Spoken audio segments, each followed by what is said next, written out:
দেখো বন্ধুরা, বৃষ্টি শুরু হয়ে গেছে। আমি কাঁকরোলে ফুল ছোঁয়াচ্ছিলাম, কিন্তু এরই মাঝে প্রচুর পরিমাণে বৃষ্টি শুরু হয়েছে, সঙ্গে ঝড়।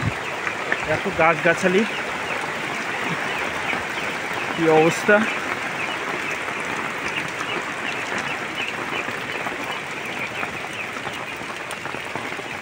সঙ্গে তোমরা একটা শব্দ পাচ্ছ, কিসের শব্দ বলো তো?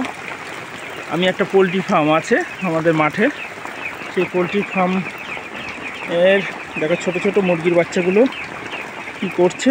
তারা খাওয়া দাওয়া করছে, খেলা করছে। বড় একটা পোলট্রি ফার্ম, ঠিকই তার পাশে আমি দাঁড়িয়ে আছি। এরকম আমি দাঁড়িয়ে আছি পোলট্রি ফার্মের পাশে।